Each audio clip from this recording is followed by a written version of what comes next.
Olá, vamos continuar falando sobre filiação e inscrição. Olha o que eu estava falando no finalzinho da aula do bloco passado para você. Filiação é o vínculo que o indivíduo estabelece, o segurado estabelece com o regime geral. A filiação, para os segurados obrigatórios, ela é automática e compulsória. Olha o que eu estou falando para você. Ela é compulsória e ela é automática. Para quem? Para os segurados obrigatórios. Vamos para a tela, olha só. O RGPS é natureza compulsória, de modo que os trabalhadores são a ele vinculados, independentemente de suas vontades. É obrigatório, então. Surge, então, o conceito de filiação, que é o vínculo jurídico que se estabelece entre o segurado e o RGPS. A filiação para os segurados obrigatórios decorre automaticamente da atividade remunerada. Ou seja, no momento em que a pessoa inicia o exercício de alguma atividade remunerada, estará automaticamente filiada à Previdência. Aí eu vou te mostrar uma coisa. Vou voltar aqui, olha. Só um pouquinho. Pá. Olha o que eu fiz para você. Lembra do bloco anterior? Comerciante. Exerce atividade remunerada? Sim. Comerciário, bancário, banqueiro, professor, taxista, fazendeiro, o frentista, o manobrista, o porteiro, enfim, certo? Um monte de gente. Se exerce atividade remunerada e automaticamente afiliado, e a filiação é compulsória, se é compulsória, eles são segurados obrigatórios. Todos esses que eu anotei na tela para você, não foi em vão, não foi só para, o que a Karina está fazendo viajando com isso? Quando eu coloquei para você, por exemplo, esses aqui, olha, esses servidores aqui, exceto servidor ocupante de cargo público efetivo, não foi aleatório. Foi para você ver o seguinte, esses todos são considerados segurados obrigatórios. Vou passar as telinhas, tá? Eles são considerados segurados obrigatórios. E como segurados obrigatórios, eles se filiam automaticamente. A inscrição acontece em um momento posterior, porque tem que ter uma formalidade, mas eles já estão filiados, tá bom? O que nos resta depois é classificar esses tipos de segurados obrigatórios, tá bom? Agora olha só o finalzinho. Excepcionalmente, a filiação pode ser de natureza voluntária. A regra é ser compulsória. Excepcionalmente, ela pode ser de natureza voluntária. O que ocorre para o segurado facultativo quando este vem efetuar o seu primeiro recolhimento após a sua inscrição. Então, com o segurado facultativo é assim, olha, tá?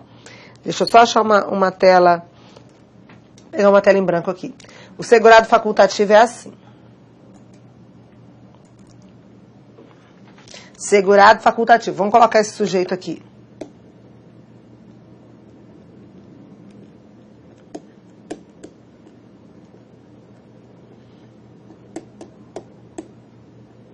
Aí tu pergunta assim, cara, quem é esse sujeito? Quem é esse segurado facultativo? Espera aí que eu vou te dizer. Já falei dele num bloco anterior, numa aula anterior, não foi nem nesse tema da aula 3, foi numa aula anterior. Quem é o segurado facultativo? Vamos lá. A dona de casa. Lembrou da dona de casa? A dona de casa é aquela mulher, não é?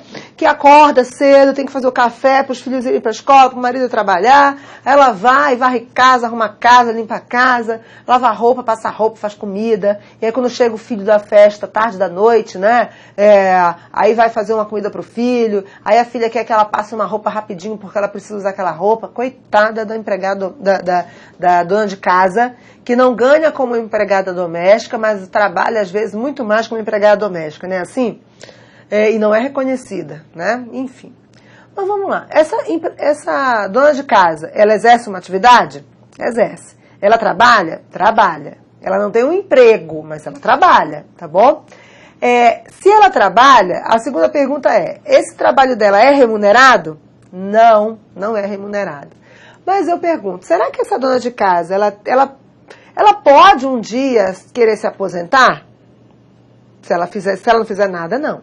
Ela pode, por exemplo, um dia se ela sofrer um acidente, ela ficar recebendo um benefício por esse acidente? Se ela não fizer nada, não. Mas, se ela quiser, ela pode ingressar no regime geral de previdência social facultativamente. Por isso que a gente chama que ela é segurada facultativa. Quer ver um outro? O estudante. O estudante, a partir dos 16 anos, ele já pode, certo? Se ele quiser, recolher a Previdência. Recolhendo a Previdência, Ele não trabalha, ele é estudante, então ele vai ser segurado facultativo. O síndico do condomínio, que não recebe remuneração e nem tem o desconto das taxas condominiais para trabalhar como síndico. Ele trabalha, mas não é remunerado por isso. Porque se ele for remunerado, ele não pode entrar como facultativo, tá? Se ele for remunerado, ele é contribuinte individual. Se ele não for remunerado e quiser contribuir, ele pode. Mas ele vai contribuir como segurado facultativo. Tá entendendo? Aquele meu amigo que eu te contei uma história que ele vive de renda, de imóveis, faz nada na vida, certo? Vai surfar, vai conhecer, fazer trilha, vai para um retiro espiritual, ele vai, né, curtir a vida. Ganha dinheiro sem fazer nada. Ele exerce atividade remunerada? Não, certo? Mas esse indivíduo, ele pode ser tratado como segurado facultativo, tá bom? Desde que ele, agora vamos para o que eu quero mostrar para você, na tela. Segurado facultativo, desde que ele se inscreva, então, primeiro é a inscrição,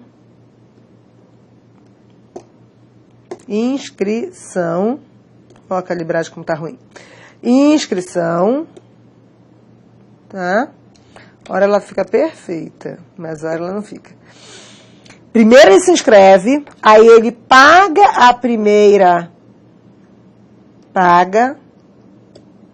primeira contribuição.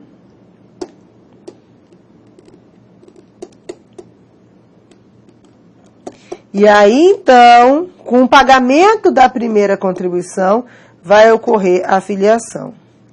Essa é a ordem do segurado facultativo. Se inscreve, porque ele não exerce atividade remunerada, então não tem afiliação automática. Se inscreve, paga a primeira contribuição, aí ele se filia. Se eu falar de um segurado obrigatório, funciona diferente. Segurado obrigatório.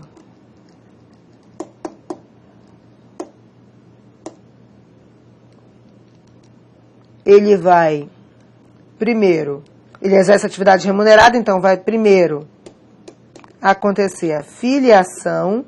Opa, deixa eu melhorar aqui.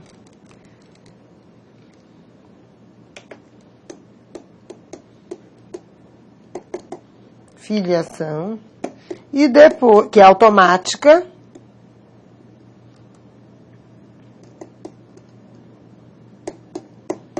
E depois a inscrição. Ok? Perfeito aqui? Então vamos seguir. E se o trabalhador não quiser se filiar? Olha a pergunta que eu faço a você. E se o trabalhador não quiser se filiar? Resposta: isso é impossível, já que o trabalhador exerce atividade remunerada, já que o trabalhador exerce atividade remunerada, porque esse trabalhador, ele exerce atividade remunerada, essa é a função, né? E por isso é automaticamente filiado ao RGPS, tá? Ah, Karina, mas ele pode, na prática ele pode. Eu não estou falando de prática. A nossa aula é teórica, então, teoricamente, ele já é filiado. Sabe o que acontece? Se ele é filiado, olha, eu trabalho numa empresa há 8 meses, desde o primeiro dia eu sou filiada. Chega uma fiscalização, certo? Uma fiscalização da Receita, para ver as documentações da empresa. Se eu estou lá há 8 meses e aparece lá na contabilidade que eu estou sendo paga há 8 meses pelo meu trabalho, qual é a ideia da lei? Eu sou filiada desde quando eu trabalho. Então, o que vai acontecer? A empresa vai ter que responder por essa não inscrição. Porque, como eu mostrei para você, olha na tela, o segurado obrigatório, primeiro é a filiação, depois é a inscrição. Então, quando chegar a fiscalização e ver que eu estou há 8 meses filiada e não inscrita, a empresa é que vai responder por isso, pagando multa e etc. Tá bom? Olha uma outra pergunta. E se o trabalhador já é ocupante de cargo efetivo e desenvolve uma atividade remunerada privada? Aí já é diferente, tá? Aí já é uma outra explicação que a gente vai argumentar. Ele já olha só, se o trabalhador já é ocupante, ele já é ocupante de cargo efetivo e desenvolve uma atividade remunerada privada. Então, como ocupante de cargo público efetivo, deixa eu ler a resposta aqui logo. Ele será filiado automaticamente ao RGPS, tá? Ou seja, é possível uma pessoa ser filiada ao RPPS e ao RGPS ao mesmo tempo. Exemplo do servidor público que tem um escritório particular. Vamos imaginar aqui. Exemplo. Servidor público efetivo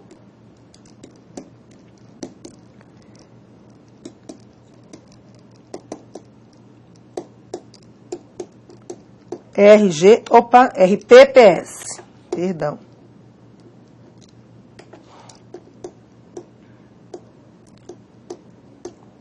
E também mantém um escritório particular.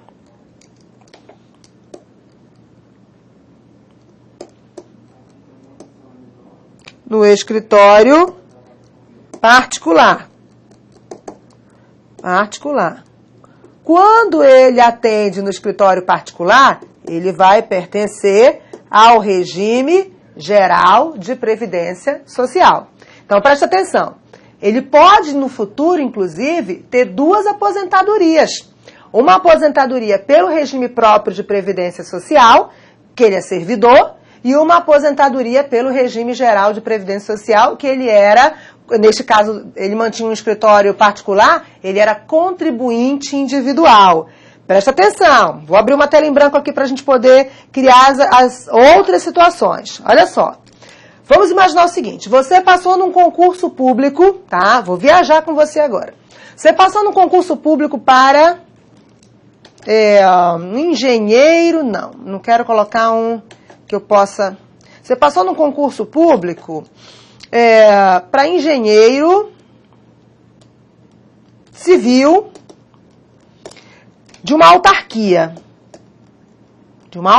Não vou eu pensei em colocar infraero, mas infraero você não seria servidor público, você seria empregado público. Engenheiro civil numa autarquia, tá? Aí o que acontece? Você aqui vai pertencer ao regime próprio de previdência social.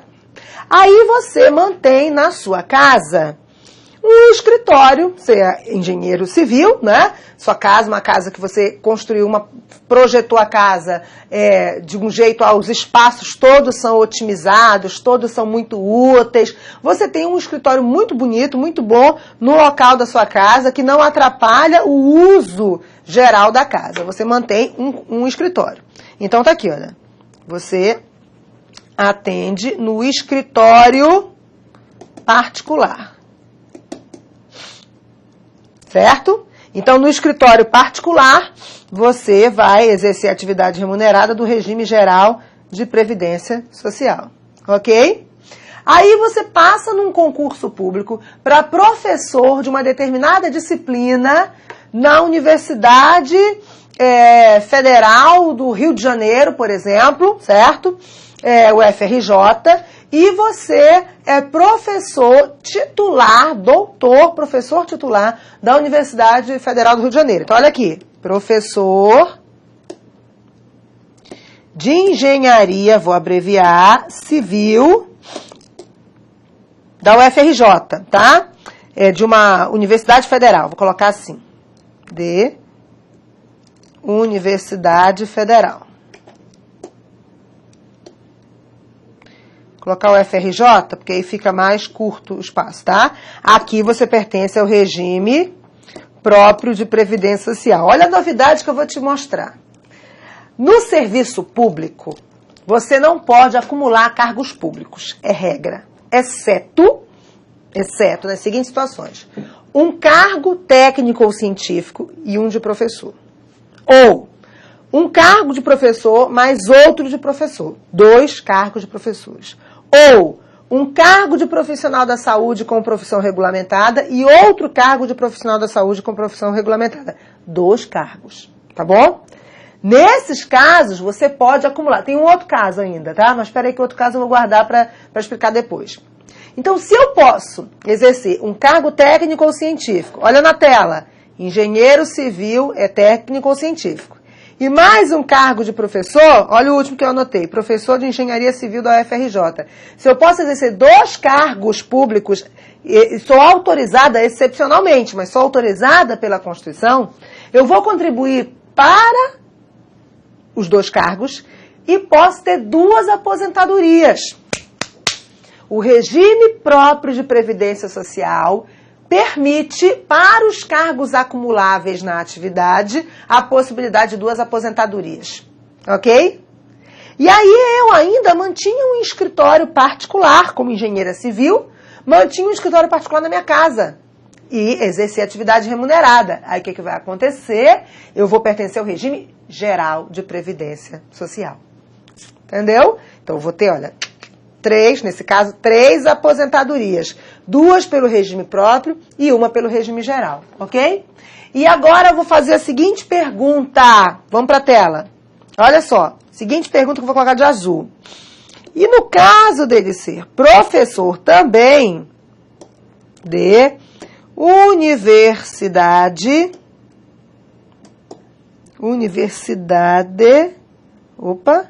privada, particular, o que vai acontecer? Ele pode dar aula numa universidade particular e ele vai pertencer a que regime, certo? Dando aula nessa universidade particular. Sobre isso, eu vou falar no próximo bloco. Então, clica ali no próximo bloco, na tela, e a gente vai trabalhar de novo esse assunto, desenvolvendo um pouco mais.